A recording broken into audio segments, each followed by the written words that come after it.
Welcome back to the Open Concept Podcast, where we are breaking down unnecessary walls and barriers that stand in the way of greatness. My guest today, Barry Hartman, father, friend, founder of 505 Junk. Super excited to have you here today. Barry is also, not only is he a credible entrepreneur, but one of my best friends. And it is an honor, my man, anytime I get a chance to sit around a table with you and talk whatever it is we're talking about. I totally agree. Thank you so much for having me. And I got to apologize. It was so funny. One of the first podcasts that we recorded had Barry out, and I don't know what happened, but totally messed up all of the audio. And it was super embarrassing on my end, but we made it through, and here we are. I don't think it was meant to be that one. I think this is the one. You know what I mean? I do. Everything happens for a reason. I appreciate that. I appreciate that very much. Barry, one of the only other people I know that was fired from McDonald's early on in your days. And I know that story, but where the heck does junk entrepreneurship start, man? Tell us a little bit about Barry Hartman. So are we going back to the McDonald's days? Let's go back. Let's go back even further than that. Okay, well, I do have like the classic entrepreneurial story of going door to door at 10 years old, we had a combination. We either sold frozen chicken strips because my soccer team had access to like wholesale pricing through like fundraising. Amazing. If they didn't want that, we'd offer to walk their dog on a recurring schedule for $7 a walk. And if they didn't want that, we'd try and wash their car. And ideally, they'd buy all three. That seems like a little, amazing at that point, but also like it was a very wide, broad branch of services that you can offer. Is that because like the initiative there was, hey, we need to make some money, so we got chicken strips, we're going to sell chicken strips. You got a dog, hey, yeah, we can walk your dog. You got newspapers you need delivered, we can sell those. Like, it was just a very broad way of getting cash at a young age. Yeah, I mean, at home services today, we call that increasing your average job size, but I don't know if that was the strategy back then. So chicken strips, all the things. Where do we go from there? So at some point I was studying, or not studying, but I was in high school taking a career and personal planning class. And I had decided that I wanted to be a professional snowboarder. And my teacher promptly responded, I can't accept this project. Like, one does not be a professional snowboarder living in Tawasin where there are no mountains. And that's when I realized that I needed to go all in on professional snowboarding. Yeah, that's fair. So I spoke to my principal. I was pretty good at snowboarding at this point. I had been doing it for about 3 or 4 years and was actually serious about it. Yeah. So I spoke to my principal and career counselor and both of my parents, and suggested that I had 2 spare blocks. I get credits for physical education for PE. I get credits for that career and personal planning class. And those 4 classes every other day would give me a day off to go snowboarding. And so I was 1 day on, 1 day off at school in grade 12, and that plan worked. That seems like probably not. I mean, you tell me, but it's probably not like the traditional experience or advice that I imagine you would probably give other students that are now in high school that are thinking about snowboarding? Or is that like a really great way to approach it? I mean, I get so confused with high school now, man. Like I don't even know how it works. with blocks in schools. It's all changed since I've been in high school, but it seems like they were pretty flexible with you. That seems like a pretty amazing way to do it. Yeah. I mean, I was mixed up with the wrong crowd at that time. And I think both my parents and the people at the school were just happy to see me find like a passion and a new direction. And so, yeah, if you want to go snowboarding every other day, just get mixed up with the wrong crowd. No, but also say advice. We're here on this podcast to give you the best advice possible. So go get mixed up with the wrong crowd immediately. You'll do well. So here's the thing is I think people have like an innate desire to want to help other people. And they saw that was a way to help. My parents were very supportive of it. Yeah, that plan went through. I did a bit of travel in grade 12, went down to like California with like a film production studio. I moved to Whistler like pretty much a month after graduating high school, and we went snowboarding every day. And my first like stint at professional snowboarding was after a season in Whistler. I got a call from a company in New Hampshire, and they were like, we want to invite you on a snowboarding trip. It's in Chile. I was 18 years old at the time, and it was in August, so in the off season, because that's the Chilean winter. Actually, sorry, Chile was the next year, Argentina. So we went down to Bariloche, Argentina, which is like a 4-hour flight from Buenos Aires. And they were like, it's all expenses paid. We'll pay for your flight. We'll pay for your travel, accommodation. You'll be with a couple other snowboarders, a couple skiers, and a full production team. We basically need to shoot an entire catalog in a week.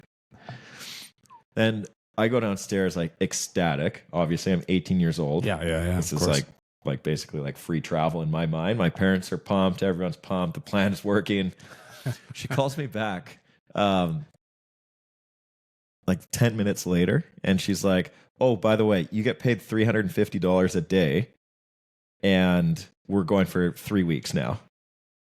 Whoa.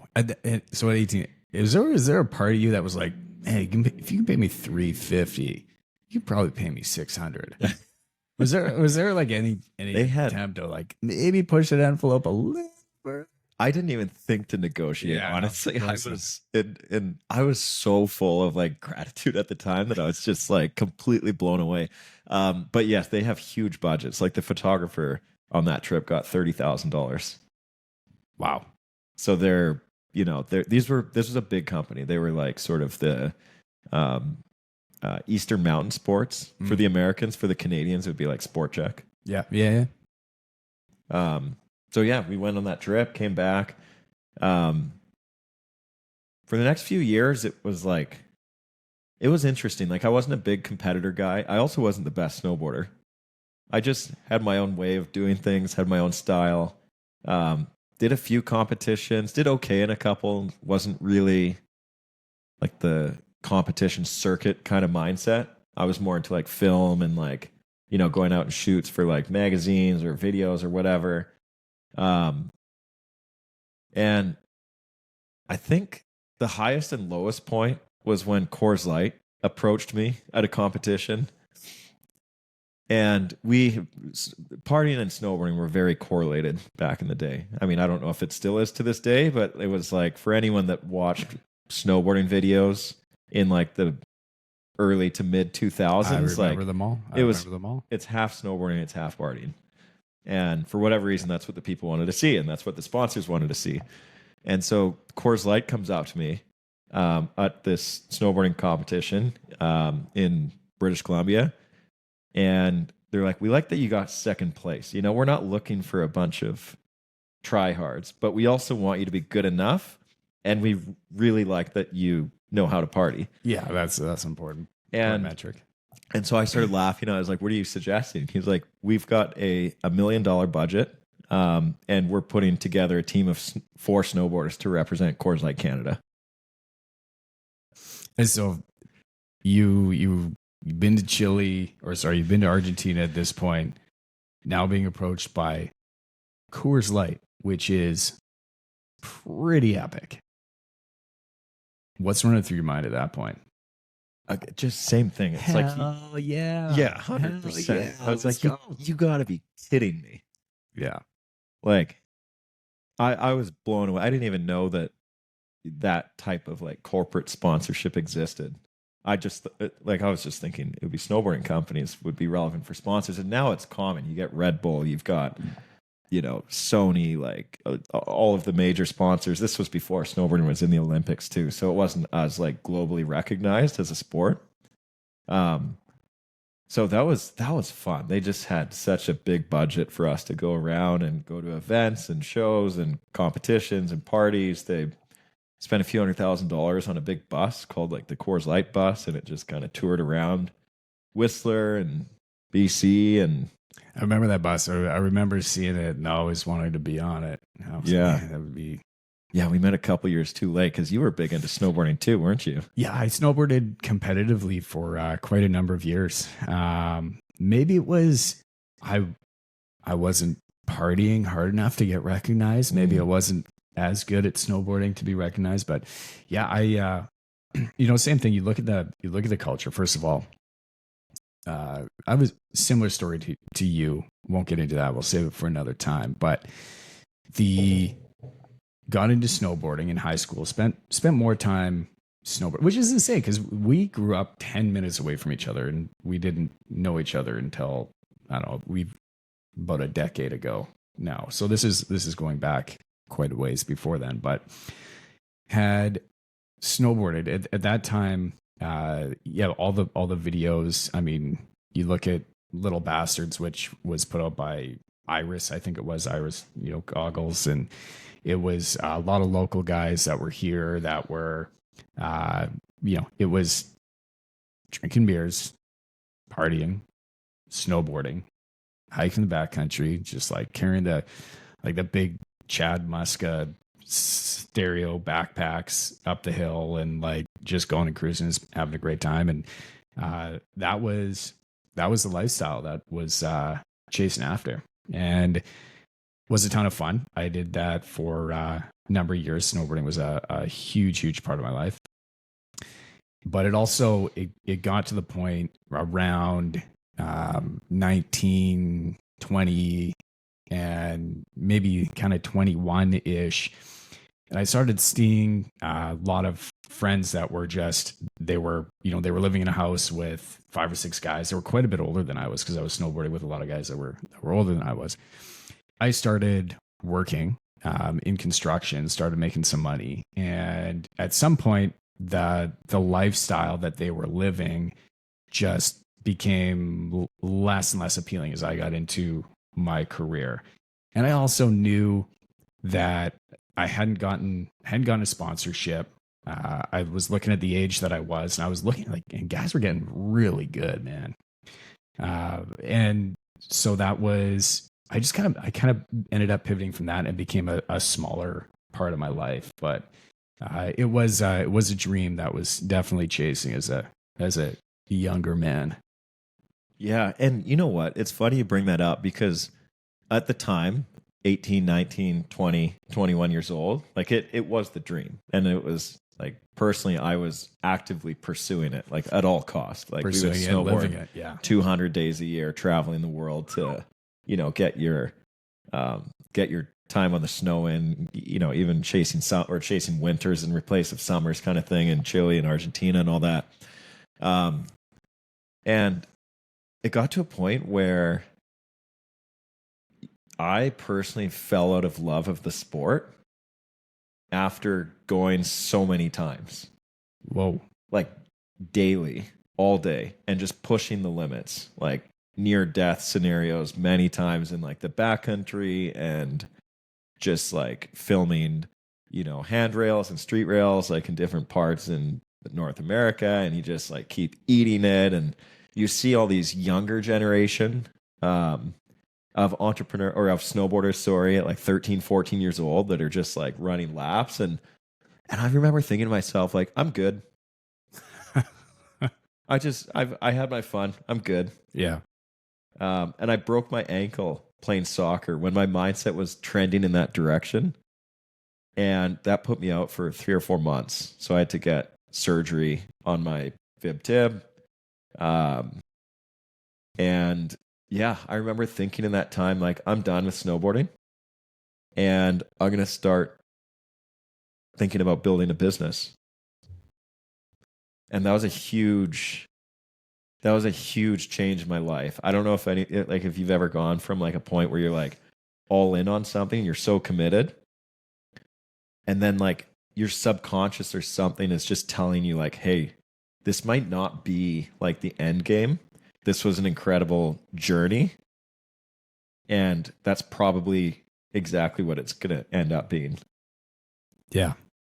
Yeah. I mean, that's a great way to put it. And it's not necessary. Like you can look at the data. You can, say, hey, I've, like you can see very clearly with other professional athletes, maybe they're trending downwards, right? They're starting to lose games and not running as fast. They're doing whatever, but so you can look at some of the data, but at some point too, there's just there's something in your heart or your soul that can't really be defined other than, it is time to move on, and nobody knows that other than you when you're going through something like that. Yeah, 100%.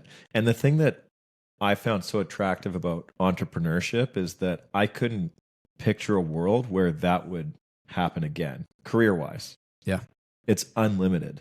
Like you can build the smallest business in the world, the biggest business in the world. You could build in any industry. You could build a service. You could build a product. You could build a software. Like you could literally do anything. And I think that's what attracted me to business, is that it's sort of the same challenge as trying to be a professional athlete, but there's no physical risk of death or serious injury. And there's significant opportunity upside, both with like time and money. Well, and in business and entrepreneurship, it's unlike athletic pursuits or being a professional athlete. It's one thing that as the years go on and on and on, you only get better and better. It's like, it's very rare that you get worse at business unless you start, bad habits and whatever, and kind of go down a rabbit hole. Like that can happen, but usually there's that huge level of experience and learning from it that you can be. I mean, Warren Buffett's 100 years old right now, and he's still doing his thing, man. Yeah, he's still picking the right stocks. It's like it, but he's so probably picking better stocks. You get better and better and better. But it's interesting to see though because as an athlete, you have such a small window of opportunity. But in business, like you said, even if for whatever reason you fall out of love with what you're doing in that industry, in any industry, it doesn't mean that you can't find that same kind of love and fire and fucking passion in another industry, still under the umbrella business. Yeah. Yeah, 100%. And like I started snowboarding out of a pure love and joy. Like I remember my first day snowboarding and I was like, wow, like that was fun. And I want to get really good at this just to go experience it. Starting a business like has a lot of like crossover as far as like the mental challenge, like the drive to create and just go and build opportunity and kind of do what you want in life. But I wouldn't say like I started a business out of like pure love and joy for business. Like I started a business to create opportunity for myself, create opportunity for my business partners, and then create opportunity for all the employees that we were going to hire one day. And that can't get old. No, that doesn't get old, or it's yet to get old. Yeah. But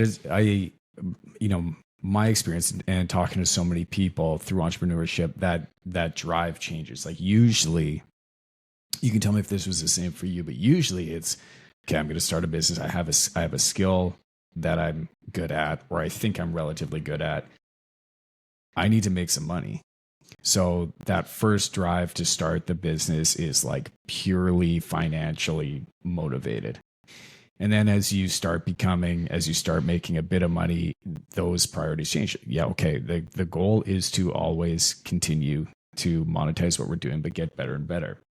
But then your heart starts following and starts building the team. And that's where that starts going. And then it starts becoming, you start falling in love with the customers. And then it starts falling in love just with the process, and then starts falling in love with, okay, well, now what else? How else can we contribute? And then it really comes down to the company and the time that you end up spending the people you end up spending your time with, and wanting to build a great business with people that you enjoy doing that with every single day.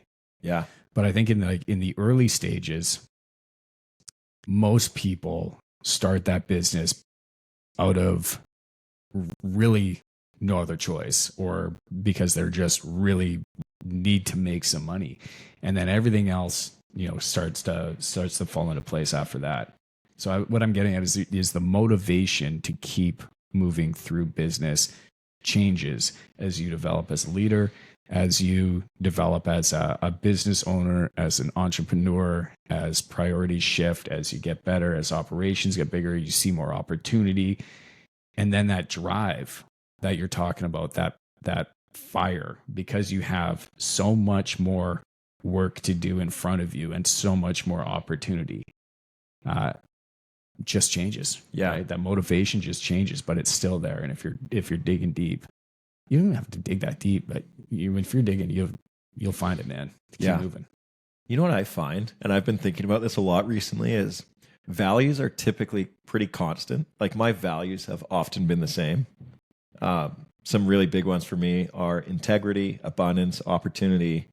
Those are like 3 words that really stick with me, and that's never changed. But I do find like your mission or your purpose as like an evolution to like what you're saying. And so there's a mission to launch, and that might be very potentially self-centered in a sense that like, I'm broke and I need to make money, or I hate my job and I want to start my own business, or I want time freedom and I can't ever see that by working for anyone other than myself. Then there's a mission to grow, and it's like, okay, now we're launched and we have got our first clients, our products set up, our services set up. We've got our first few employees. And now there's this mission to grow. And it sort of moves off you as like the founder or the co-founder. And it starts to be more team focused. It's now, as a team, we're on a mission to grow, not I'm on a mission to launch a business. And then there's this sort of last step, which is like the mission to scale. And it's like, you look into like the market and you're like, we can be better than the competition. We can build. And then it's like the mission to dominate kind of falls within, that. And not everyone, all entrepreneurs have a mission to start. Quite a few of them have a mission to grow. But most entrepreneurs, I would say, don't have a mission to scale, whether it's through building a franchise model, expanding corporately, building out like a globally reached software or internet-based company. And that's totally fine. It's just like I think people try and fall within like one section as far as like, this is my purpose or this is my mission. And it's okay that it changes over the years. I think people miss that quite often. I think it was Hormozian. He had said it takes a lot of horses to take a chariot to the moon.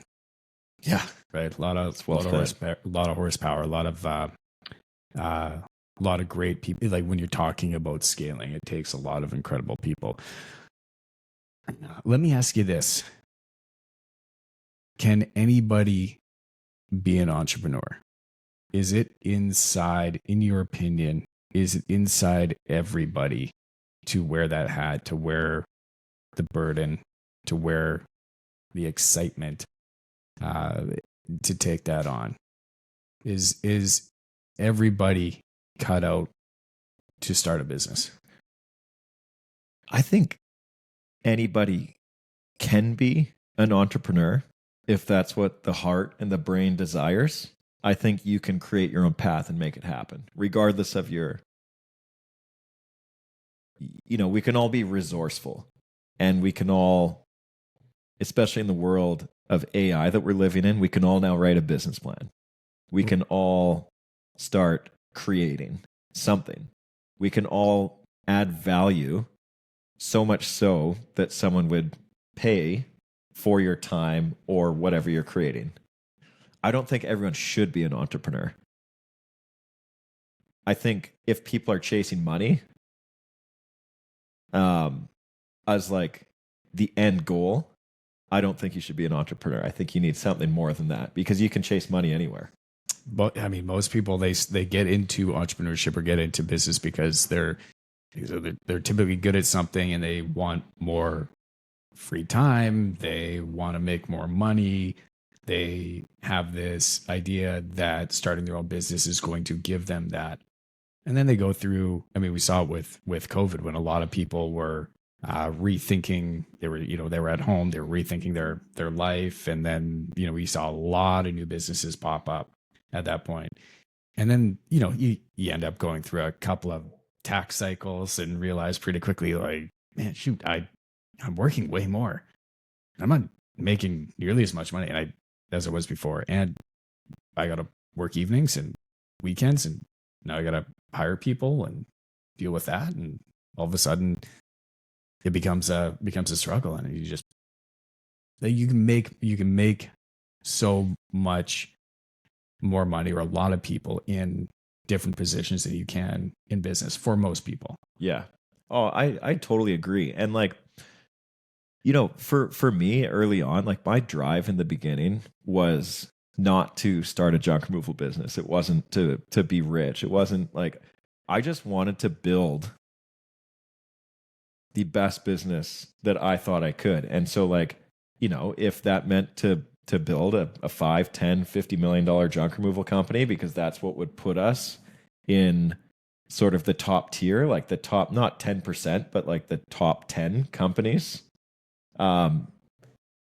then it was going to be an absolute battle. And I, at the time, was more than happy to sign up for it because I had nothing to lose. I was living in my parents' basement. I was still sort of stuck in like the snowboarding party days where I thought that was like everything.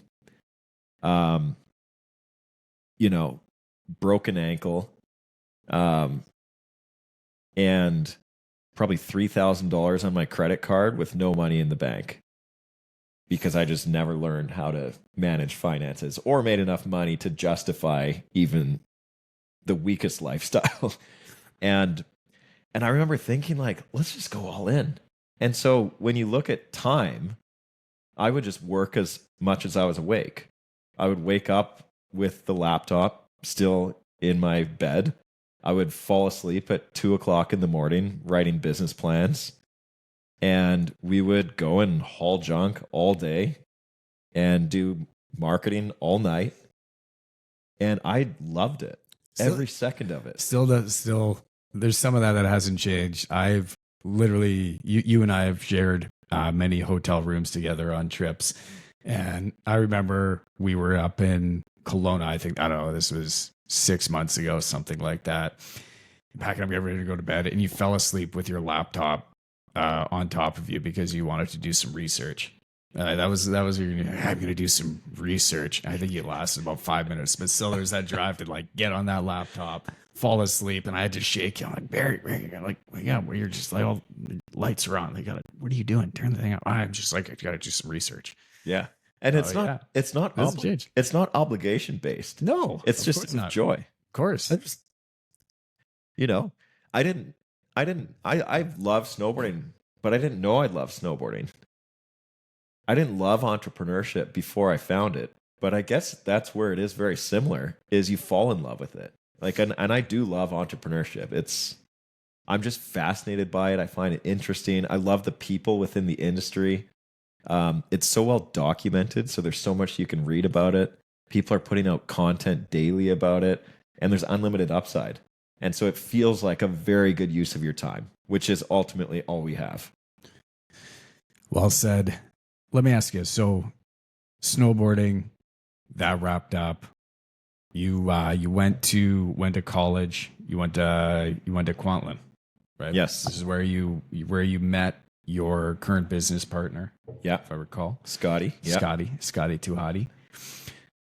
Tell us about. So you wrapped up. You got started. This junk removal company. This was what? This was an idea. This was a spark. This started. What kind of it? Why did you go in that direction? So I kept reading about 1-800-GOT-JUNK in our college books. And, it all said like they're a $100 million franchise system. And I was like, okay, that's cool. Brian Scudamore, founder of 1-800-GOT-JUNK, lived in Vancouver, founded in Vancouver, college dropout, had pushback from his family. Although I will say I never received that from my parents. They've been very supportive of that. And it just like, I just had this feeling. I was like, oh, if he could do it, then surely I could. There's so many crossovers. And so, at some point you just got to pick your business model. And I didn't have any technical background. It's not like I, got my plumbing ticket and it made sense to become a plumber, or I grew up coding since I was 13. And so starting a software business was the right way to go. I actually needed to pick something that required no skill set because that was essentially where I was. But something that was scalable and that if you learned the right business knowledge that applied in this model or industry, that it could create something. And that's sort of where we landed with like junk removal as a business model. Yeah, that was 1-800-GOT-JUNK when you had started, they were really somebody to look up to. And there wasn't a lot of, that I knew about. They were kind of the one company in that industry. That was all you heard of. And I know there were tons more, but they weren't as well marketed, as well documented. And so that would have been a pretty clear path if you could see, hey, this is an avatar that with very little skills I could probably replicate. Yeah, totally. And so we did that. We went out, we did our first 100K, then we did our first 500K in a year, then we did our first million in a year, then we did our first 2 million in a year. What was the first dollar you made with 505? So we fortunately got financing from Futurepreneur, which is a not-for-profit organization that supports entrepreneurs at the time under 29 years old. So we got a $15,000 zero finance loan repayable over 5 years. So we put half in the bank. The other half we used as a down payment on a pickup truck. We bought a trailer off the side of the road in a small town an hour away from me for $500. And we spent the rest on marketing. And the first phone call was a contact of Scott's. And he said, can you move a whole truckload of stuff from one location to another for $100? And that was the best $100 that we've ever earned. I guess we earned that less the fuel because there was no disposal costs and we didn't have employees. And we did it in a couple hours. So in theory, for us, that was, $25 an hour each kind of thing, which was more than we were earning at the time. And we both knew that was not worth $100. That was a $400 job, but we didn't care. No, I remember one of our first projects. I had it was like a 2001. No, it wasn't even 2001. It was like a 97 GMC pickup, like bright fire engine red. It was, I bought it for super cheap. And we were asked to remove a chimney. And this wasn't what we signed up to do. We're like, we want to build stuff, not tear stuff down. But money's money and we needed money. So I remember going through it like brick by brick, we're taking this down and I'm loading stuff into, we didn't even have a bin. I'm just like loading it into my pickup truck, just absolutely jacking it low, running to the dump and then hand bombing it out. And I remember afterwards we tallied up all the money that we were given and tried to like reduce our expenses. And we're just doing some napkin math there. It was like, they were making about $12 an hour It didn't go well, but you know what? It was like, all right, now we have a baseline. We have a baseline. We understand how much work this is going to take, and we have more data. We have more information. And still going back there, yeah, it wasn't much more than about $12 an hour after expenses. And I'm like, I left a pretty good high paying job to at that point to remove a chimney and make $12 an hour. Yeah. One of the first projects that we took on. Yeah. Yeah. And you just do what you need to do in the beginning. Like every dollar of revenue counts. And I mean, I think any like entrepreneurs listening to this could agree that your first dollar is the sweetest dollar. Because it's like proof of concept. And you're like, okay, if I can do this once, I probably do this 1,000 times. What's 1,000 times 100? What if that was actually priced right at 300? And the mind starts. I'm a very visionary sort of type of leader, and just mindset in general. And so once I can grasp a concept, I can start to like visualize and map it out at scale. And so I remember after that first job was completed, I was like, okay, it's game on. And we literally went from the Ford dealership back to Scott's house where we were going to go and just keep building out the business model. And we got that phone call and we got right back in the truck and drove straight to that job site. Hell yeah. So you go from this pickup truck. This is now you have a client or two. You understand that there is a business model out there, a path. Somebody else has been down a similar path that you can visualize. How important was that to you when you were looking at going in a certain direction? I mean, I understand you've gone in a different direction now, but in the beginning, understanding whether it was a mentor from afar or a playbook of some sort, how important was that to you, or was it important at all? Like, did it help you guide in any sort of direction? What did that look like? Yeah, sorry. So the can you say that one more time? I just want to make sure I answer this quickly, and my bird brain just went in a separate direction, so I don't want to answer. My question was with this guidance, or knowing that there was a playbook out there, how closely were you trying to follow that playbook, or versus kind of building your own playbook on a path that you knew, or like in a similar industry? So before we even picked up our first job, we wanted to come up with a differentiator because we counted 150 junk removal companies in the market just in Vancouver, tens of thousands across North America. And everyone had a very similar cost structure, which was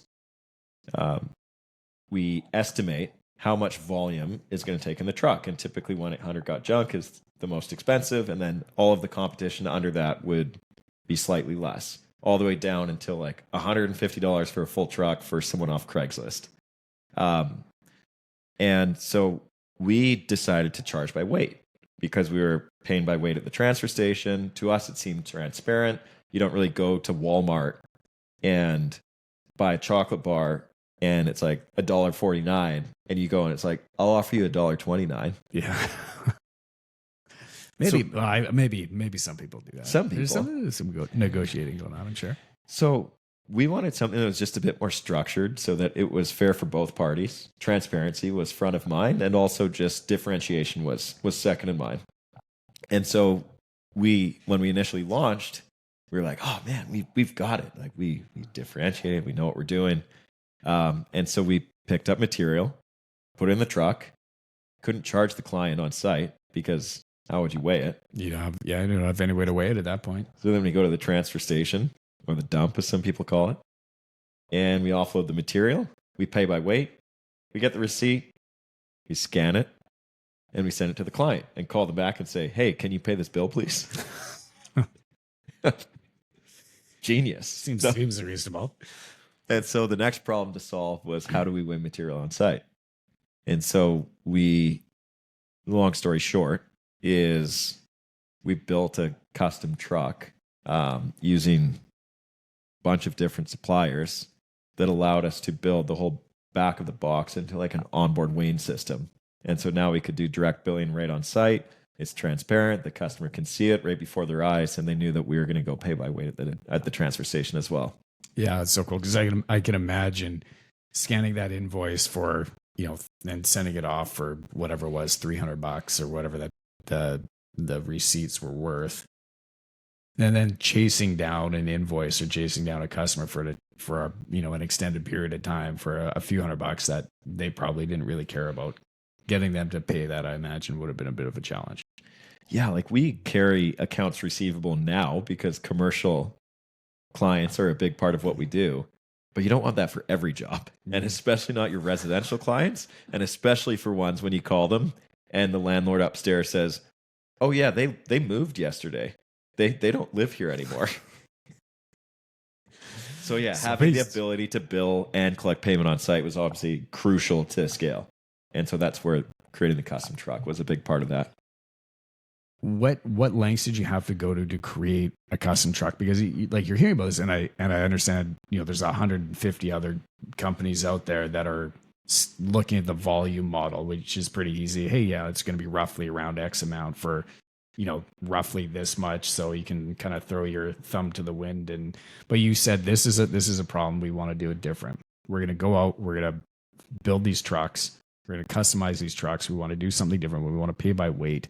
To what extent did that take to find somebody that was going to build these custom trucks, these custom scales?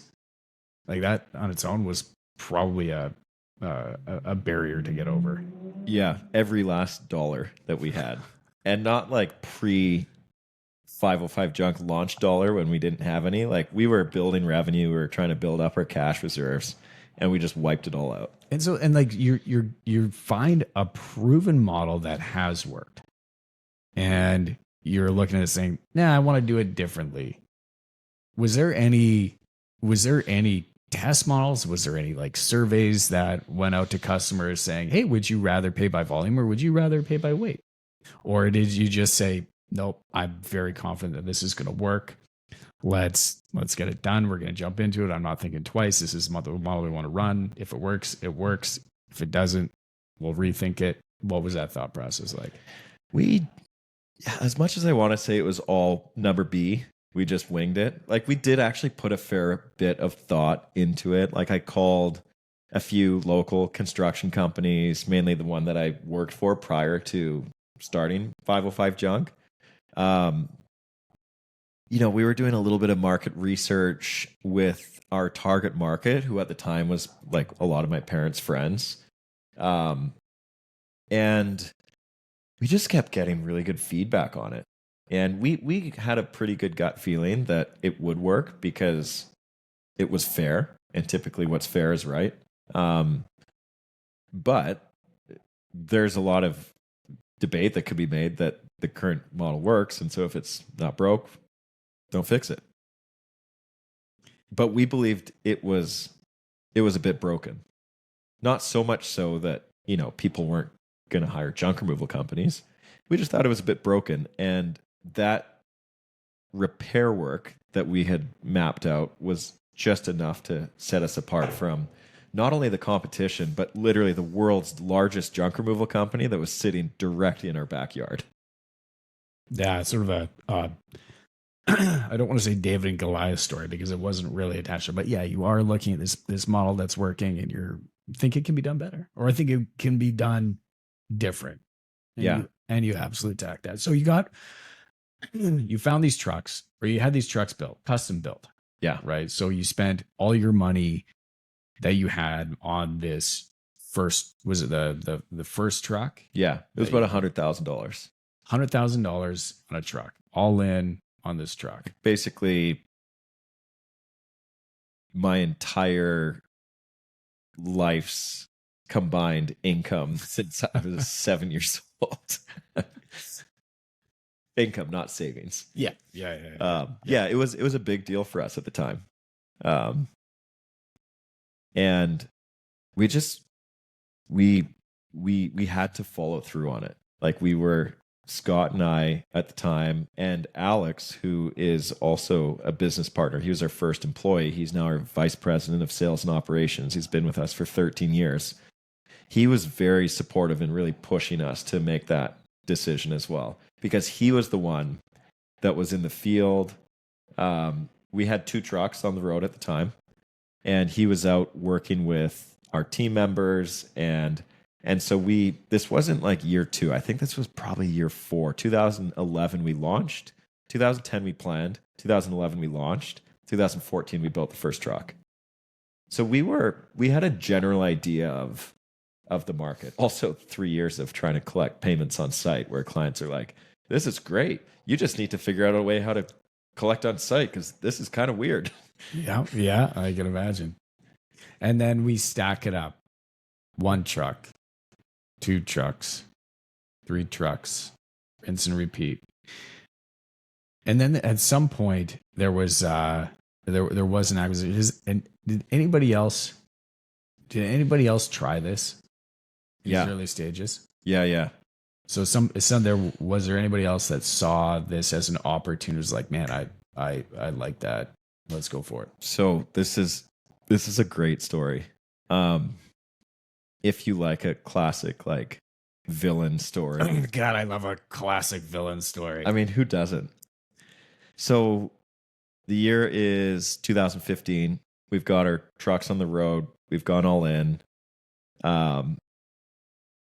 And this person comes to our office, or we were interviewing this person. They interview brilliantly. Give them a job to work in the trucks. And 3 days in, he comes back and says, my grandmother's sick. She lives in San Francisco. I'm very new to my career here. Everyone else is very well established. I'm the right person to go down to San Francisco and take care of her. So we're like, of course, do what you got to do. I would do the same thing. We never thought anything of it. 6 months later, we are at that time, our truck manufacturer's facilities, just to go say hi, because we were in the neighborhood.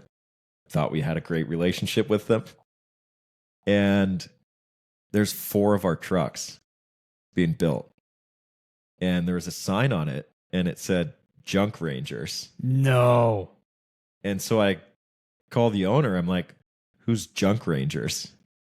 And he's like, you call the owner of the truck manufacturer. Yeah. You guys are building the trucks. Yeah. Okay. And I was like, who's Junk Rangers? And he's like, oh, I guess I should have told you. All that time and energy that we put into working on building this truck together, I thought I would just go sell a few more of them.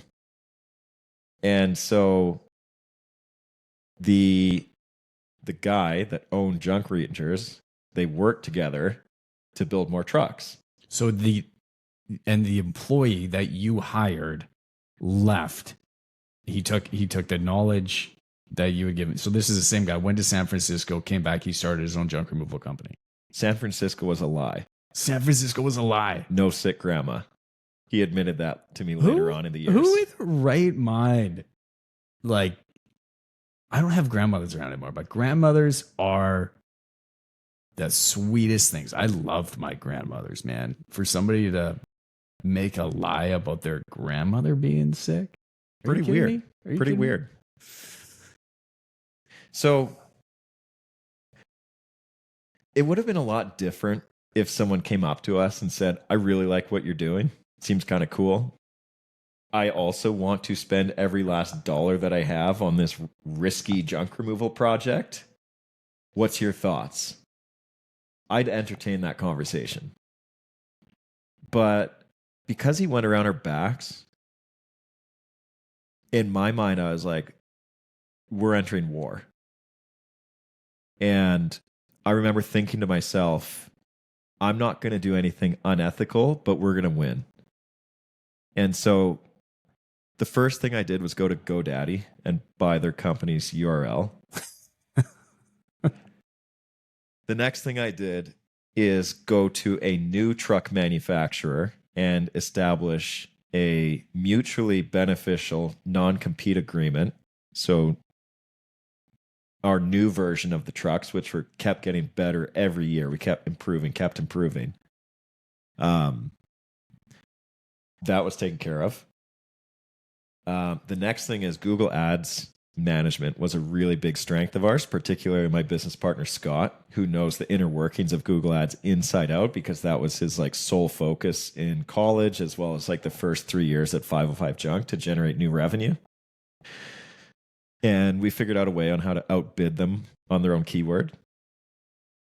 And so when they took on a $40,000 radio advertising budget and a $100,000 bus ad budget, because they had unlimited resources, one of their uncles had basically given them $500,000 to launch a replica of our thing business. You said is they came up four trucks, and you told me earlier each one of those trucks was about $100,000. So right out the gate, they're overhead heavy. Oh, big time. And here's the thing. This is actually something Hormozy said the other day in a recent podcast. I'm a big Hormozy fan. He said, the competition can only steal the end result. They can't steal your marketing strategy. They can't steal your sales strategy. They can't steal your business development strategy. They can't steal your culture. They can't get access to your systems, your information, your intelligence, your entrepreneurial skill sets that you've developed as a leader. All they can do is replicate what they see. And so if I were him, I would have stayed longer personally to get more access to that. 3 days isn't enough. You could only see really what the trucks look like, which you could do without, you just walk to our yard if you really wanted to. And so that's what happened. They didn't know how to market. They didn't know customer acquisition. They didn't know that translating or bus ads and radio ads at the time was not the right way to get direct client acquisition, that it was an internet strategy, mainly SEO and Google Ads, that drove like home service success. And that really hasn't changed over the years. They didn't understand business development, so they couldn't get commercial clients if their life depended on it. And they never got more than one truck moving. And so there's only one company out there who would be interested in these $100,000 trucks. Guess who? Rhymes with 505 Junk, I'm guessing. That's right. So the first truck we bought, $75,000, 25 cents on the dollar, 2,200 kilometers on the truck. Whatever that is, 1,500 miles. Yeah. Next truck. Down to the last truck, and he calls me up and he's like, look, I don't think this went to plan. I apologize for how I've been behaving, because he was not very nice to us as we were, looking to buy out the trucks. Yeah. And he's like, I'd be happy to sell you the last truck. And so I was like, I'll buy it. And the client list. And the website. There's another website. Yeah. And I'm going to price it at $69,420. Because that's kind of a joke number, and this whole thing's been a big joke. And so we did it. And, to this day, like, when I look back on that, I think it's just a big life learning lesson for everybody. Like, I think that, there was a level of like humbleness and gratitude on both parties by the end of all this, where he got out, he got some of his money back. We got trucks that were built quite affordably. And there was a lesson for him, which was probably not to rip off and duplicate with like a $500,000 investment. That seems like a pretty reasonable lesson to learn. Yeah. And there was a lesson for us, which is be better in our hiring and interviewing process. And that's where we made a huge mistake, is we didn't have the right systems or procedures built into our business at the time that would truly allow us to make sure we're bringing in the right people And then there's also like an intellectual property learning lesson where we want to make sure we have the right manufacturing agreements in place. We want to make sure we have the right trademarks in place. And so we went down this whirlwind of engineering a lot of that to make sure that we were set up for scale to prevent this from happening again. Yeah, learning lesson at a rapid pace. Yeah. What do you think of these sunglasses? They look great. What does that say on the side? It's 505 somewhere? It is 505 somewhere, my man. Wow. Love that. Dude, I love your gear. I love the branding. It's so when I have an original 505 beater with a big lightning bolt on it. And that has been with me on so many trips across the world. Yeah, I think you have traveled the most with that gear. It's been to Australia, it's been to South Africa, it's been to Europe, it's been to all over the States. It's good gear, man. I really like your branding, really like your marketing. I appreciate it. We try and brand with fun in mind. Hell yeah. Junk removal can be fun. It should be fun. And I love a good villain story. So thank you for sharing that. And it's kind of, it's kind of a silly story in a sense, because like the whole story in hindsight is silly. And we were sweating about it for a while. And then my business coach at the time, Igor Trininich, Breakthrough Academy. Shout out Igor. He's like, it's not that big of a deal, man. Like, let it pass. And I was like, what do you mean? Like, this is like, we poured so much into this. And he's like, yeah, it is what it is. Take it as a compliment. You build something cool. People want to copy it. It is what it is. That's business. Like, just win. Out-strategize them. Out-build them. Out-market them. Outsell them. That's how you win. By being better. Just be better. If it's one lesson about beating your competition, just be better. Like you can try to out tactic them, you can try and out market them, you can try and build a better culture. All of it comes down to just be better. And you had mentioned Hormozy, and I was down in Vegas a few weeks ago at a workshop that him and Layla were putting on. And one of the things that they had said in their philosophy that they break down, and they got it from somewhere else, and that person probably got it from somewhere else, but what I really liked was they said, more, better, new. 70% of your time should be spent on doing more of what works now and just becoming better and better at it. 20% of your time spent on just becoming better and better. And that's just dialing in, refining processes, whatever that may be, but just getting better every single day is where that time should be spent. And 10% on something new. And you might as well just burn that 10% because it's trying new marketing tactics. It's, building new connections, trying new strategies that you have no idea if they're going to work because there's no data yet to actually back up whether or not that's going to happen. And I love what you said, man. Yeah, I appreciate that. And I like that because that's kind of what Google does. Like they kind of go like, what is it? Fridays are for random project day. I can't remember exactly how they phrase it. They probably will say it a bit more elegantly than I can. But essentially Monday to Thursday is like do your job. And Fridays you can reserve for working on something completely different to your job.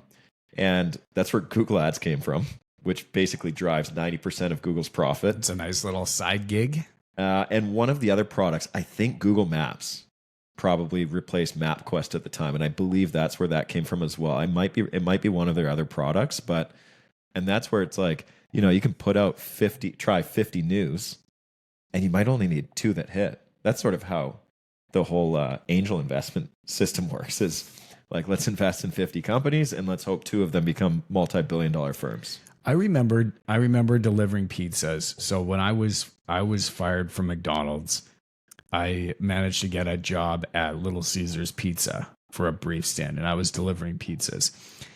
And this was before GPS. This was before MapQuest. The pizza place had a map on the wall, and you had to find the address, and then you had to write down the directions on a pad of paper.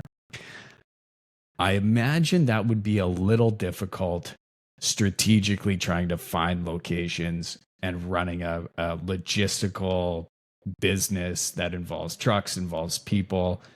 Would this business like how feasible would this business have been without strategic like guidance from GPS, from Google, now that you mention it? Yeah, I mean, Google plays a huge part in what we do. Google Maps for routing, Google Search for our clients, Google Ads for us to show up, Google Reviews to be proof of concept, Google My Business in order for us to like quickly showcase our business and understand, Google Analytics to collect all of the data on our web traffic.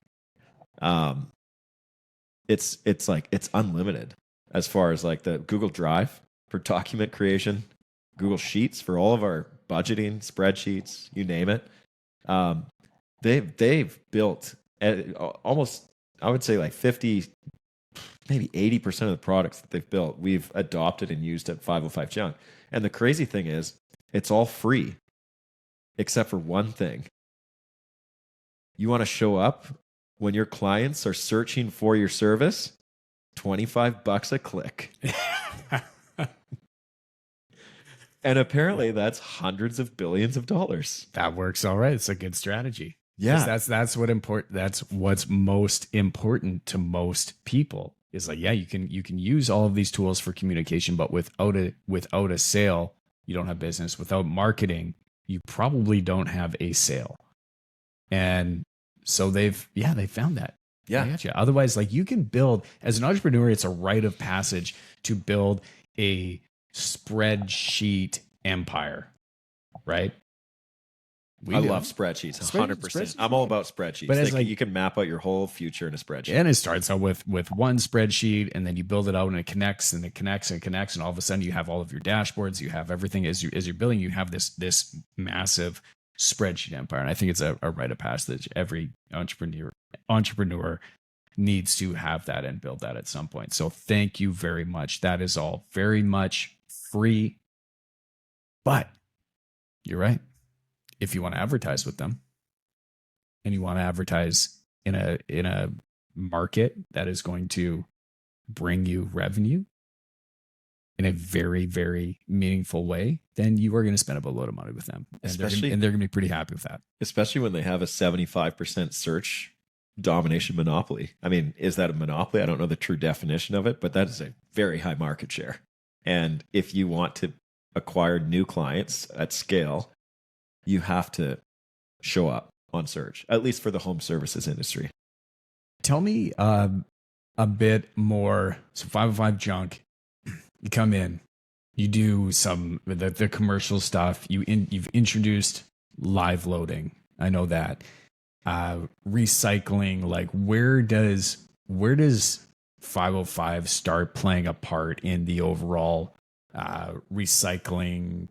Like as in the construction industry, right? I'm in the construction industry. My primary business is focused on construction, and we contribute to a huge amount of waste. Not just our company in particular, but the construction industry as a whole. Like 55% of carbon emissions worldwide, I think, are contributed to the world through the construction industry. 505 is playing a part to help solve some of that. So I want to ask you, where does that come in and play a part? And I have some backup questions for you as well, because I'm not super clear on. But where did that start? I know that you guys are very heavily involved. It's actually very cool because we've used your services, and we get some feedback on how much waste that we actually use gets diverted from a landfill, which is a very, very cool thing. Yeah. So I don't know the exact number, but we're somewhere between probably 50 and 75 million pounds of waste that we've hauled since our inception. I don't even know what that means. 50 to 70. I mean, you can go and Google the weight of an airplane and then quantify it based on airplanes. You could probably find the weight of a building in your big city and visualize it that way. It's a lot. It's a lot of waste. It's a lot. And the multiple on the carbon emissions emitted from garbage being brought directly to the landfill is in the 20 and 30 times. And so while recycling isn't perfect, if all companies brought all material to landfills, A, we'd run out of space, and B, the impact on it would be like at scale, and it would get ugly quickly. And so that's part of it. The other part of it is there's value in recycling, not just the humane value that our clients expect from us, especially as that's one of our core promises, as we do our best to donate reusable items or to recycle anything that's recyclable. And it's not perfect. However, drywall, mattresses, box springs, clothing, wood, metals, electronics, plastics, like these are all recyclable products, and it's our responsibility to like fight to keep that out of the landfill. A, because it's the right thing to do, and B, it makes the business more profitable. Yeah. So if we went straight to the landfill, we'd have to raise our prices. If we raise our prices, we're no longer competitive. No longer competitive, we're out of business. And so recycling actually helps keep our disposal costs down. And part of my 10% of sort of unfocused focus time, where I'm exploring new avenues right now, there's two elements. One is we want to scale our junk removal business. And so rather than franchising, we're going to coach other people how to do it. I like working with entrepreneurs. I love entrepreneurs. I like the sort of mindset of it. I like the risk that people took. I like the, upside and how life-changing it can be for people, and particularly junk removal entrepreneurs. Certain soft spot in my heart for wanting to help these people that went down this crazy path that we did as well. Hell yeah. The other part is the recycling side of things. And so now we're looking into the value of clothing. We're looking into the value of electronics. And we're looking at what a free service would look like to collect these, knowing that the end use of them is value. And so on the client side, it's a free service. On our side, there's no revenue. But the revenue is generated when you work with the recycling distribution companies at scale, and that's where the income comes from. I can see your brain right now just like firing. Oh, this is my 10% is probably more like 50% these days. Because I have such a great team in place. There's 50 employees. Yeah, absolutely. And so they sort of get mad at me now. We're 15 years in business. If I go and do something in the business, I'm essentially cannibalizing their growth. And so it's just naturally a byproduct of that is I've bought back my time, and now I like to invest it in areas where we can innovate. Incredible. One thing, quick story. Alex, your business partner, number 3, 13-year employee, he was on or came out, and here's a quick story about him, just as like a customer service, because using you guys and just like understanding from a customer service perspective how cool this was. So we have a client. She is looking at moving all of her belongings out of her house. She's coming to the end of her life. She wants to renovate her home, and she needs a place for all of her things to go. She doesn't have a lot of family. She doesn't know what to do with it. It's a very, very emotional time, as you can imagine it is, to have your lifelong belongings just stacked up and have nowhere for them to go. Alex had come, and he had said, you know what? No problem at all. I understand you don't want to see this stuff in the landfill. most of it, what we're not even going to recycle. What we're going to do is we're going to set up an account for you at the local auction. We're going to take all of your stuff for you at zero cost, and we're going to take it to the auction, and it's going to run there for about 4 weeks, and we're going to try and help you sell as much of your stuff as possibly can. We're going to give you back the money that you make at the auction. And from there, whatever doesn't sell, we will take care of the rest. I just thought that was really cool. And that was a really cool story that I wanted to share, because it was all of a sudden it gave some value to our client and to this woman that had a lifetime of stuff that she just didn't know what to do with. And so she can now do that. Like, there was like none of her relatives were going to take her china that she had or her artwork that she had collected. But she can now take that, and she wasn't able to, like this wasn't something that she was able to go and just sell herself. She wasn't at a point in her life where that was even going to be possible. So it was either the landfill or just let somebody else deal with it when she wasn't here. And I just thought that was a really cool story. Yeah, like people care about their stuff. You know, it's hard to part with stuff when you work hard to earn an income and you go and purchase something that you deem as valuable to yourself. To have someone just show up and throw it in a truck and drive it to the landfill, like, doesn't really feel good. To recycle it feels a little bit better, because at least the original creation of the stuff is being reused to create more stuff. And what's better than all of that is if you can find a new home for it. Because a lot of the old furniture, you know, maybe not IKEA, no offense to IKEA, but you can't move that stuff without it falling apart. Certainly can't rebuild it afterwards. No. But a lot of the, you know, original wood, or like anything memorabilia or anything clothing based, like, there's going to be someone out there that sees value in these items. And yeah, Alex started doing that for a few clients recently, particularly, like you mentioned, like when people are getting a bit older and they might be downsizing, or we do a lot of estate clear outs as well. And that's another area where something was valuable to someone, they unfortunately pass away, and there's this whole house full of stuff.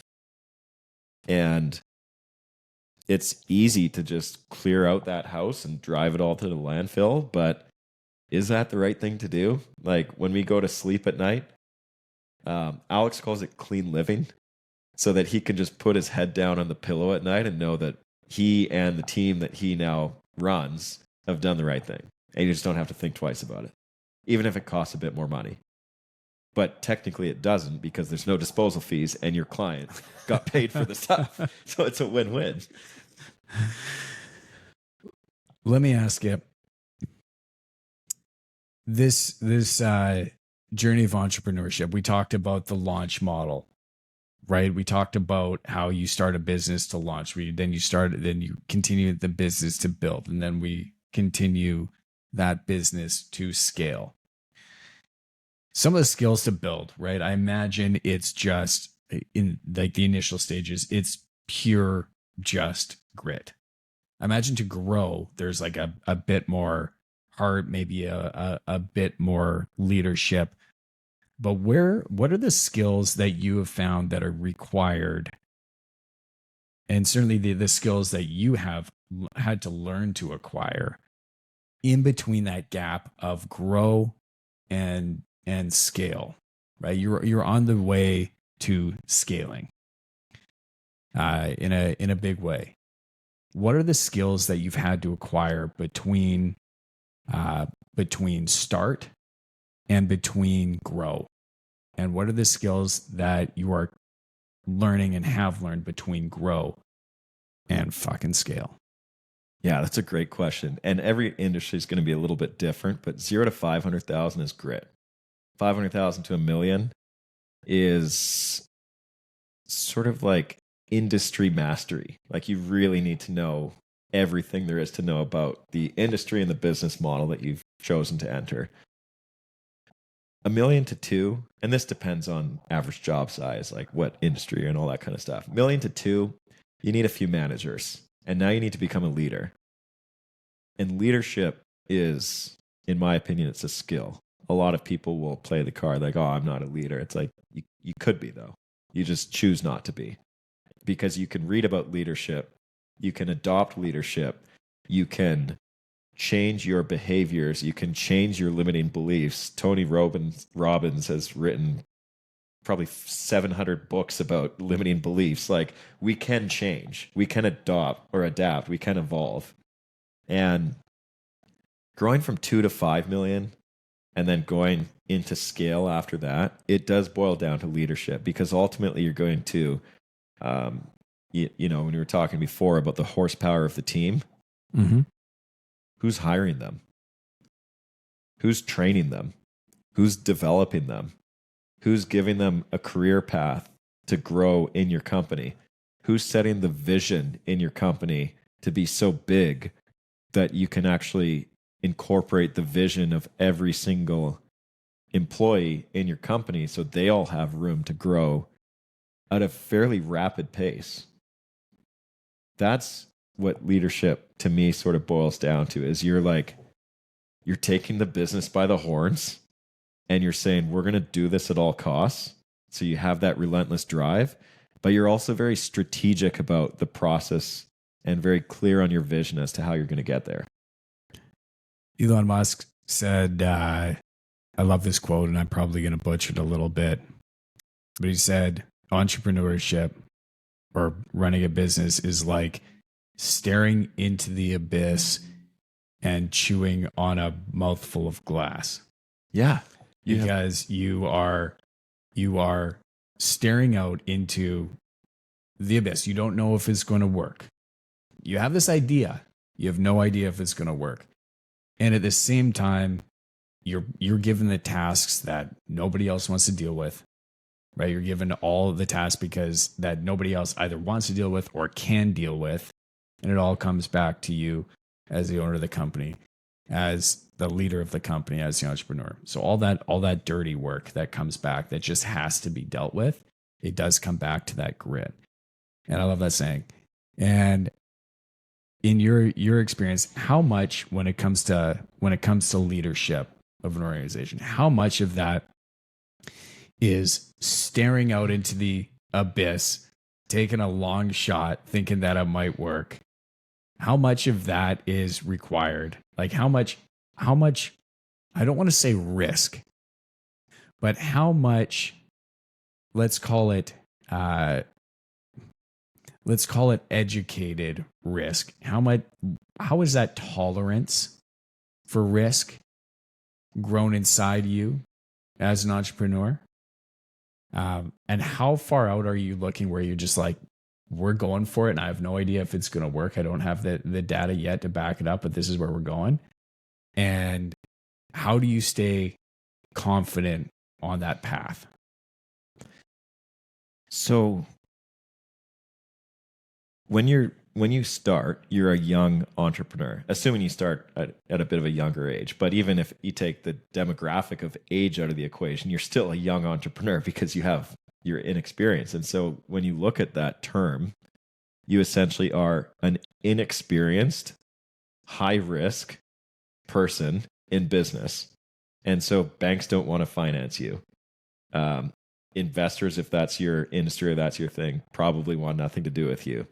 New employees look at you like you're crazy. A lot of your friends and family might look at you like you're crazy, because to a certain degree, you probably are. And how you power through that is you just go do it. And you ignore all the noise. You ignore your own thoughts. You ignore all the doubters. And you just take action. And that's a core value of mine. A couple of my favorite ones at BOLT, our business coaching side for junk removal, is help winners win. So we want to take winners and help propel them, and default to action. And so like our primary thing when things get tough is to go take action. And that to me is like your way through all of that. And while it may feel like you're chewing on glass sometimes, the inspiration of having a really clear vision is what makes you not only be able to withstand that, but to not even care about it. And so that's what I found over the last little bit is when we're sort of innovating new services or looking to expand what we're doing or create new business models, there's always a certain level of risk. However, that inspiration and drive is what keeps you going. And so that's why I personally wanted to start a business coaching platform, and why I've always had a business coach since before we even started. At the time, we had a mentorship because we had no revenue, couldn't afford a business coach, was because that education of learning from someone that's already gone down that path doesn't entirely remove that risk, but essentially you have someone working alongside you that can help you navigate all of the most challenging questions, resources, issues, problems that could ever come your way because they've already done it. Man, I'm a big advocate for coaching. I've had business coaches. Well, actually, since you and I met, that is where you and I met. We were in a coaching program, and it was actually most of my best friends to this day I've met through various coaching companies, and it has been an absolute game changer because you can either you can go out and learn it all on your own, but if you're open to learning, and then you can certainly learn from other people, learn from their mistakes. And yeah, it costs money, but it is money really, really worth spending, depending on the quality of the coach. Yeah. But yeah, I couldn't agree more. And the same goes for our employees, or the same goes if you are an employee. Find a mentor in your business. If you're an entrepreneur, set up like that management system, not just to check in on someone to say like, how's it going? Like someone that actually is going to take the time to like sit down and coach and train these people so that they can increase their risk, increase their likelihood of success at your company, decrease the risk of failure, and actually put the effort into like coaching and training the people on your team. The people that accept that coaching are the ones that are going to thrive. The people that are defensive and are not open to it because they might know it all, in our case, aren't a good fit for our company. And we move on from them really quickly. And so that's just something that I've noticed over the years, that if you are willing to be vulnerable, willing to admit that you don't know everything, willing to know that there's someone out there that has already gone down the road or the path to reach your next dream destination, which I found changes every 3 or 4 years, latch onto them. Hell yeah. It's too risky otherwise. Let me ask you, how is AI going to interrupt your industry? Is it on your radar? I know you're using it. Where do you see that coming in and messing it up? Or is it just simply going to enhance it? Do you see, like, I look at our industry, and we thought for sure a lot of the blue collar jobs, it's going to be build it. We're going to get robots. They're going to start building stuff. That's going to be the first to come. And there's no way that AI can come after the creative jobs because you don't have heart and you don't have soul and you don't have all this other stuff. But we started seeing that AI, those creative jobs, the artwork, the music, the creative writing, all of that stuff was the first thing to be interrupted. And I'm kind of hearing a corner over here telling people, get a tool belt, get a trade, because you're going to be pretty safe from this thing called AI. And it is coming for us. We're seeing 3D printed houses, and that kind of sucks. We are seeing robots that can start, they're drywalling, they're painting, and they're coming after things like window cleaning and all sorts of stuff. We use forms of artificial intelligence to make our day-to-day operations more efficient. Do you see things like Tesla, self-driving trucks, self-dumping trucks? Do you see that coming in and interrupting your industry? Is that type of thing on your radar? Yeah, I think any entrepreneur at this point has been researching AI. I've been putting a lot of time and energy into it. Probably falls within that. It's moved outside of that 10% category we were talking about earlier of ideas and moved into that like day to day at this point.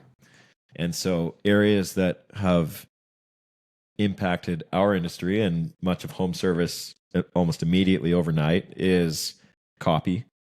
That's the first one, right? Essentially, like looking at like job descriptions, standard operating procedures, manuals, policies, legal agreements, reviewing legal agreements. Yeah, for anyone that complains that they can't write an SOP for their business or they don't have any because they don't know how to write one, is living in the dark ages right now, because it's just, you just go in and be like, yeah, build me an operating procedure for this. I'm having this problem with my business. Boom, 10 seconds done. 100%. Next area is marketing. So we've been using a creative platform to basically produce like good quality marketing content, like visuals. Next one is, and this is where things start to get interesting. So live chats on our site. There's a few companies out there doing it very like exceptionally well. And generative AI like ChatGPT, Claude.ai, all that, like they basically 99.999% of the time they will never say I don't know, because they just devour the internet and there's enough information out there for them to have a very accurate opinion on essentially everything. So the challenge with that, with say like customer service, say like AI agents on your website, is hallucination, which is an AI term for make things up. Yeah. And so I think where the companies that are looking to adopt that into their sales or marketing strategies as part of the customer experience, you want to find a product that doesn't hallucinate. Because if they say, 505 junk, can you pick up my mattress and bring it to the landfill? And the response is, yes, absolutely.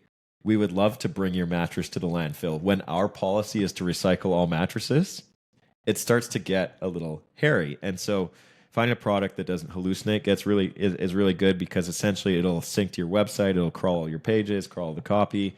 You can upload your own standard operating procedures. We can upload our own sales training manuals, and all of a sudden the responses get pretty good. So it's been really helpful with quotations, estimates, really helpful with like Q&A, that basically rather than having to search our website, it can pull it up. So we're looking to deploy that. I've also been testing inbound phone calls, speaking to a live AI agent, and my gosh, they are so good. It's weird to speak to someone that is... Yeah, totally. Yeah. And so... Yeah, they get the tonality right. They can answer all the questions. Or maybe like a little leggy there, but yeah, it's getting good, man. I called a product the other day, or you put your phone number in, and then it calls you back, and so the first thing I said is, hey, my name's Barry. I'm a potential customer of your company. I want you to act as a sales representative of 505 Junk, a Vancouver-based junk removal company that is really focused on customer service and doing the right things, such as recycling. And it's like, okay, I'll become that person. And I'm like, great. I have a few questions for you. And now this is without me actually going and uploading all of our documentation so it can truly like read about us and learn. It was pretty good. Yeah. And it was fun because I'm talking and I'm just like, how good is this thing? And so you kind of start like talking to it. And so adopting things like that, they'll, in my opinion, like at least at this point, like talking to a real person on the phone is going to win because you have that human connection, right? It's like, imagine we all went to a networking event and it was a bunch of robots talking to each other. It's like at some point, like, what is the meaning of life? Yeah. At some point. So, as far as the combination of robotics and AI, Tesla and some other companies have made self-driving vehicles. Like San Francisco is rolling it out with Google, bought that company for like taxi services. So it's there. The technology's there.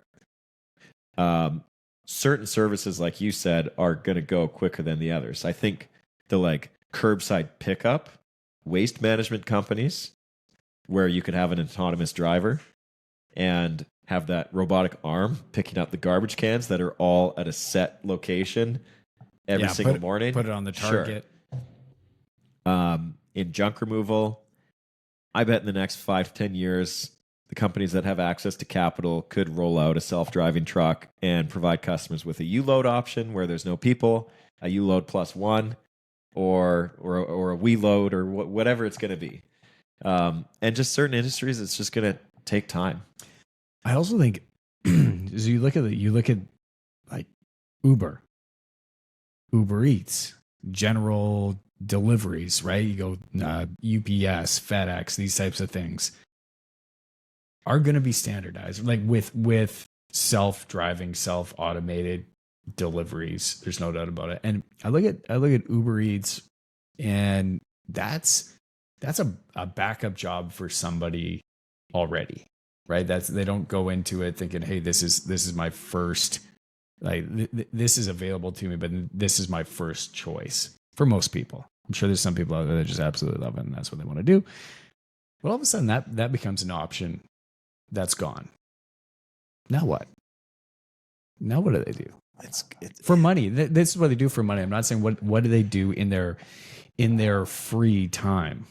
But this is something like I heard Zuck's, he's said a number of times, oh, well, they can, when AI comes, yes, it is going to take jobs. I think he's talking really high number of projects. I've heard all sorts of numbers, but I think the highest I heard was like 63%. Yeah. And so all of a sudden, these jobs are now obsolete.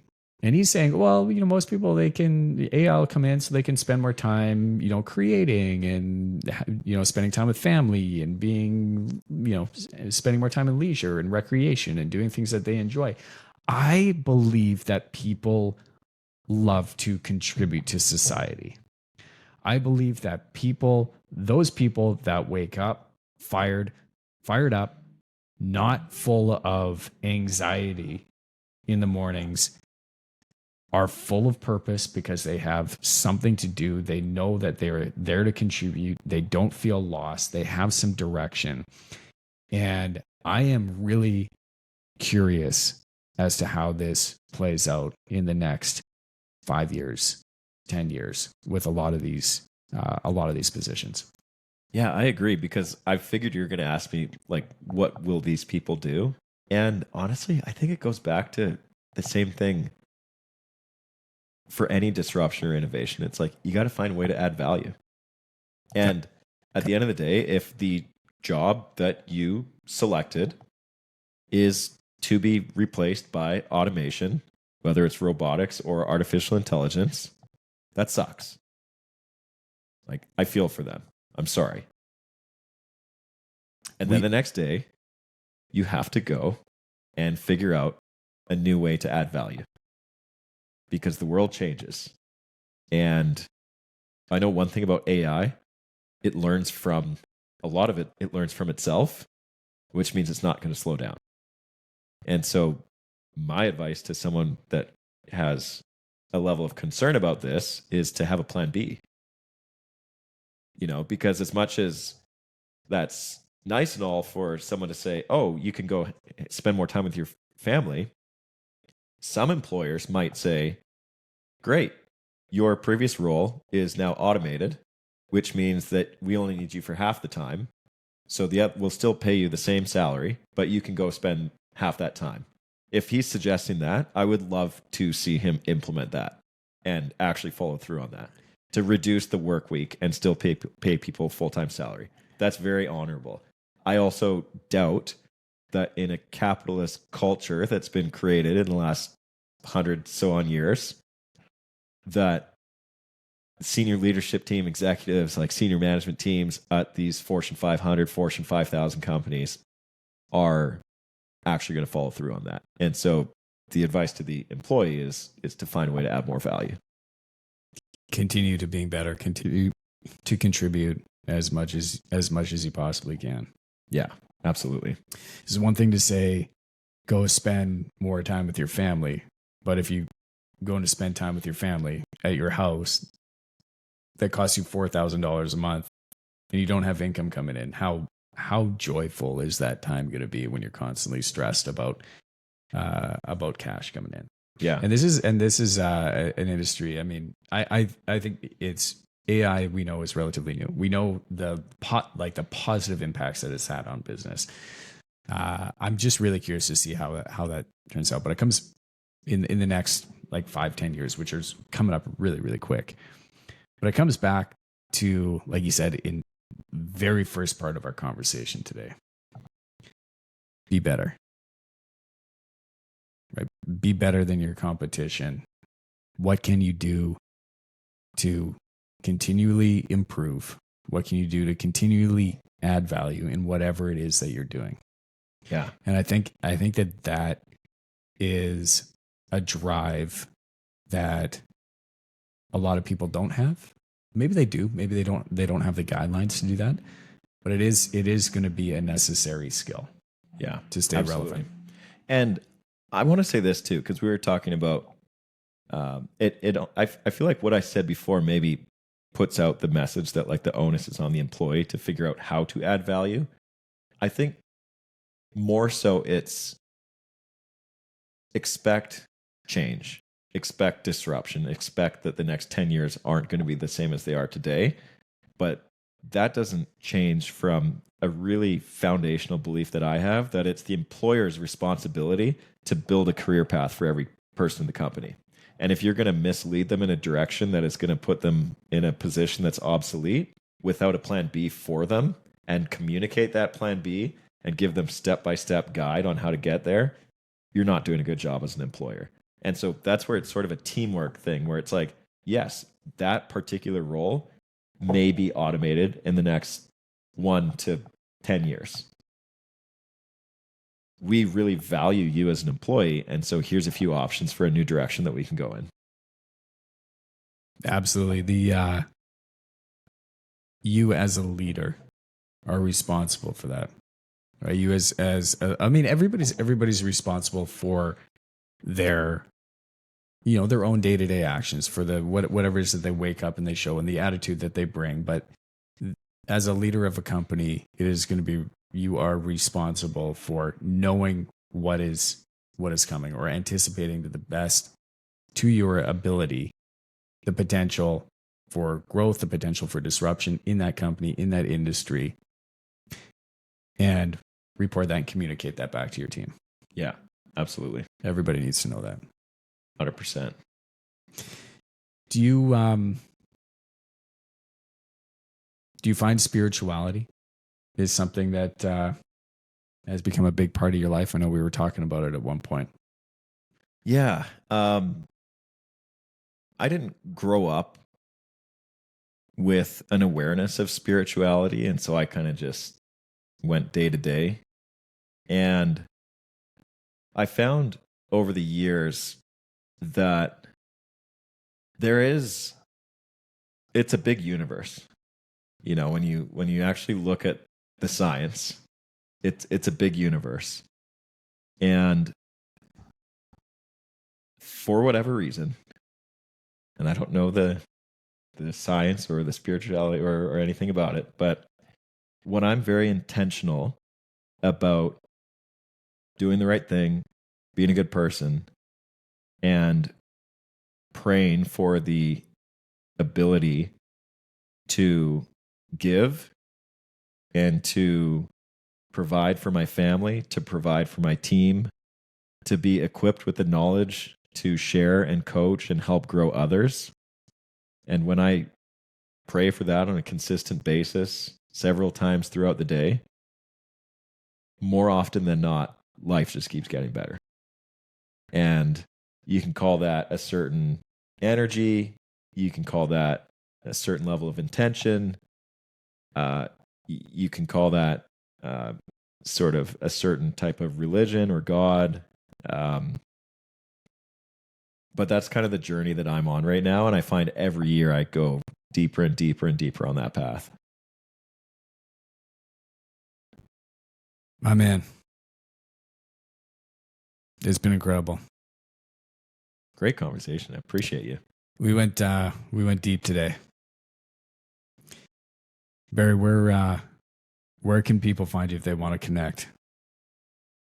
I'd say Instagram and LinkedIn are the two most active social media platforms that I'm on. So LinkedIn, you can search my name. It'll probably pop up /Barry Hartman. Instagram's @Barry Hartman. And then both of the companies that we run, 505 Junk and BOLT, BOLT Accelerator, can both be quickly popped up through a quick search online. Tell us real quick about BOLT. I want to know a little bit more about BOLT. You mentioned, you've alluded to it a few times, coaching, helping winners win. Tell us a little bit about that. Yeah, so BOLT is for the junk removal entrepreneur that wants to build a meaningful business that provides a ton of value for their team, that buys back their time so they can live a lifestyle that they truly want to live after grinding it out as an entrepreneur, and build a business that has true exit potential, regardless if you intend on selling it or not. We want to build our businesses in a way that they're built to sell. And that's where we help entrepreneurs in our industry do it. How we do that? We do business coaching, group coaching on a weekly basis. We've got a community full of like-minded entrepreneurs, and we give them access to all of the systems and procedures that we have built over the last 15 years to build one of the largest independent junk removal companies in Canada, and according to the Globe in Bale, the fastest growing one too. This has been world class conversation. I just so awesome. Any last words that you want to share with listeners, with young entrepreneurs, with everlasting hopes and dreams of grit and determining their futures on their own terms? Whew. Heavy. Well, first of all, I appreciate you having me. I had a blast chatting with you, dude. So very grateful for that. Man, happy to be here. And the listeners. So fun. The people listening to this, I appreciate you taking the time of your day to learn from us as we share our story. My biggest thing is, I think people know deep down inside for what they want to get out of life. And my advice is don't sacrifice on that, because I grew up in a household where my mom taught me that anything is possible and you could do everything, but you can't have everything. So you want to be very intentional about what you set out to do, but don't sacrifice just because someone told you can or can't. And from a career standpoint or an entrepreneurial standpoint, if it's entrepreneurship, just go fucking do it. And if it's a career standpoint, find someone that you really want to latch onto and that's going to truly help you grow and make the most out of what occupies a significant portion of our time, a third of our time. You gonna come back? Anytime you want. Let's go. Love it. Barry Hartman. I got 505 Junk, BOLT Accelerator. Check them out. Appreciate you being here, my man. Always a great chat. Appreciate everybody here. Thanks for having me. Watching. Let's rock and roll. Have a great night, everybody.